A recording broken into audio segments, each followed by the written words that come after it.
मुख्यमंत्री शिवराज सिंह चौहान ने उज्जैन के निनौरा में आयोजित अंतर्राष्ट्रीय महाकुंभ को संबोधित करते हुए कहा कि सबसे बड़ी समस्या जलवायु परिवर्तन की है।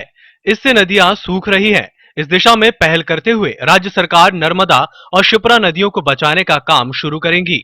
संतों की उपस्थिति में देव उठनी 11 से अमरकंटक से नदियों के जन जागरण का विशाल अभियान शुरू होगा। जन सहयोग से पेड़ लगाने की शुरुआत होगी। उन्होंने कहा कि किसानों को फलदार पेड़ लगाने के लिए प्रोत्साहित किया जाएगा। जब तक किसानों के खेतों में पेड़ 3 साल के नहीं हो जाते, तब तक की अवधि का फसल मुआवजा उन्हें राज्य सरकार देगी। साथ ही शिप्रा के किनारे भी पेड़ लगाने की शुरुआत की जाएगी। माननीय प्रधानमंत्री जी से पिछले दिनों भी चर्चा हुई। यहाँ सारे संत साधक बैठे हुए हैं। सबकी चिंता है एक ही है, जलवायु परिवर्तन। नदियां सूख रही है, नदियां जहरीली हो रही है। केमिकल फर्टिलाइजर के उपयोग के कारण मानव शरीर जहरीला हो रहा है, बीमार हो रहा है। धरती बीमार हो रही है, नदियां बीमार हो रही है, नदियां समाप्त हो रही है।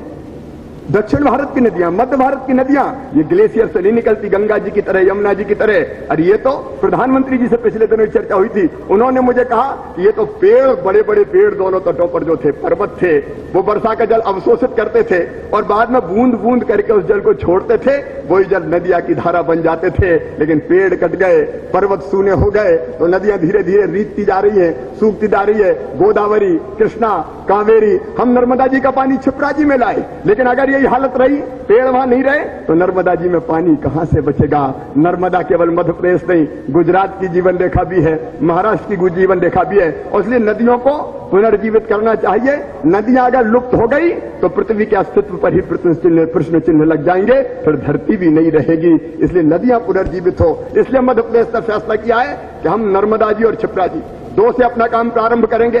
देव उत्थानी 11 के दिन अमरकंटक से एक यात्रा प्रारंभ होगी। यहाँ सारे संत जग्गी वासुदेव जी भी सामने बैठे हुए हैं, चिदानंद जी महाराज भी बैठे हुए हैं, स्वामी अवधेशानंद जी महाराज, सारे बड़े संत 13 अखाड़ों के प्रमुख बैठे हैं। सबसे आशीर्वाद दिया है, प्रधानमंत्री जी ने प्रेरित किया है। और इसलिए मध्य प्रदेश ने फैसला किया है, देवोत्थानी 11 से अमरकंटक से एक जन जागरण का विशाल अभियान प्रारंभ होगा। मैं भी पैदल निकलूंगा, सप्ताह में 1 दिन मैं पद यात्रा करूंगा।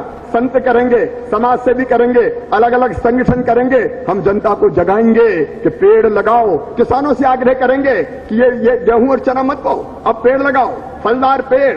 लेकिन सवाल एक पैदा होगा कि फलदार पेड़ तो फल देगा 3 साल के बाद, 4 साल के बाद, तब तक हमारी आमदनी का क्या होगा। इसलिए मध्य प्रदेश सरकार ने फैसला किया है कि जब तक पेड़ फल नहीं दे देंगे, तब तक फसल का मुआवजा मध्य प्रदेश सरकार के खजाने से हम देंगे। उज्जैन से EMS टीवी के लिए नितिन ठाकुर के साथ दैनिक